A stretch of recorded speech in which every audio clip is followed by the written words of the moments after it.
I thought I'd do a little video on this push mower I bought.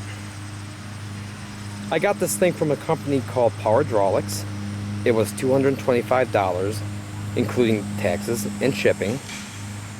It has a 6-bladed reel made from austempered ductile iron. It has a cast iron bed knife, both of which are precision ground and fully flame hardened. It has 9-inch semi-pneumatic tires, a 12-gauge steel body, heavy-duty steel handle, and it falls under the name Whisper Cut, although this typical mower does also fall under the name Silent Cut. And this mower comes in at a hefty 40 pounds, but a lot of people think that this mower is a lot harder to use because because it weighs so much, and they shy away from it. But it's not the weight of the mower that makes it harder or easier to use. It's the resistance against the blade.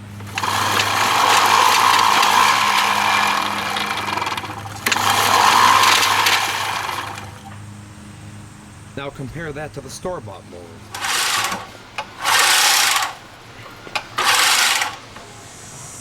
The blade stops spinning as soon as I stop pushing the mower.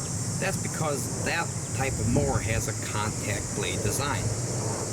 It's made by the American Lawnmower Company, and they fall under quite a few different brand names. There's Craftsman, Earthwise, Greenworks, Bee Valley, McCullough, Pro Mow, Rona, Scott's Classic, Task Force, and True Cut. And let me get in here so you can see it better.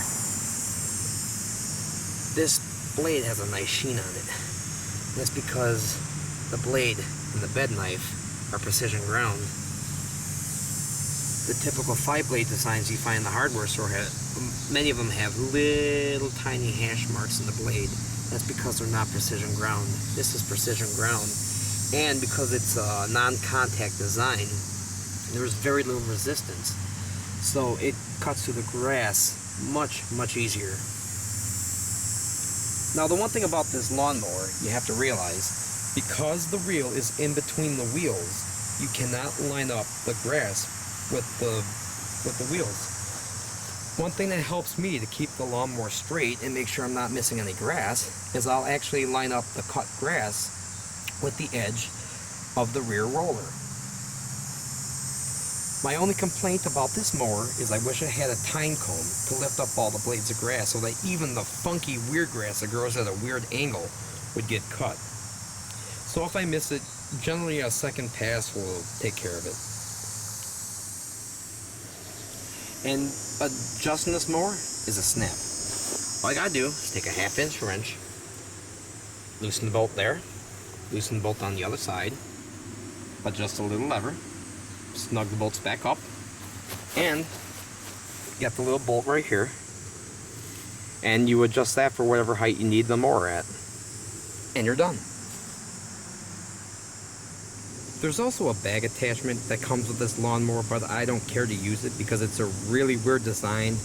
It hooks up all weird like.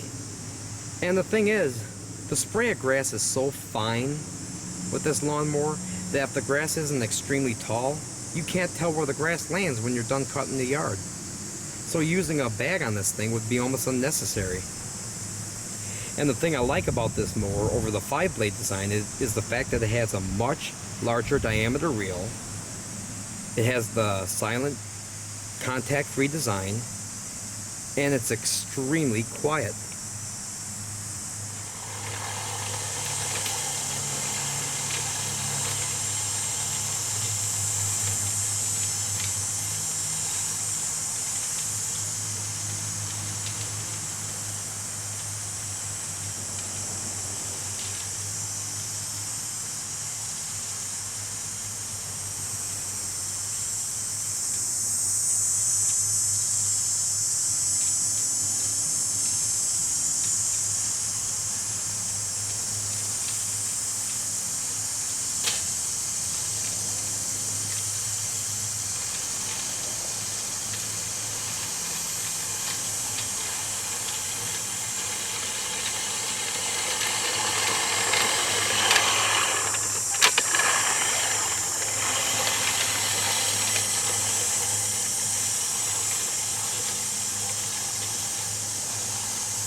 One thing I like about this mower is the advantage that it has a one-piece rear roller. I'll take a weed whacker in trench mode and I'll go around trees and bushes and make the nice little trench areas that you see around here. And the thing with this mower is if I overlap the cutting reel a couple inches over the trench areas, I can go around trees and bushes without having to weed whack the grass.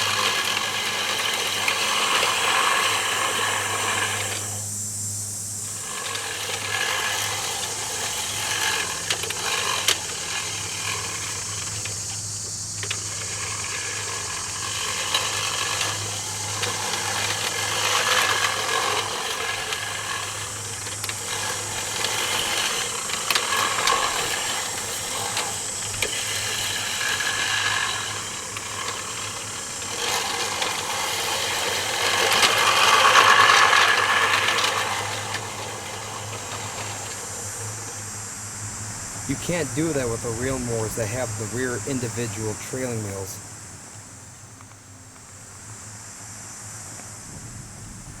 And as you can see, it does a pretty good job cutting the grass. Hardly misses any grass at all, except for a few strands here and there, and that's because the grass was really tall. You see, with this kind of a mower, you have to stay on the grass a little bit more than you would with your regular rotary power mower.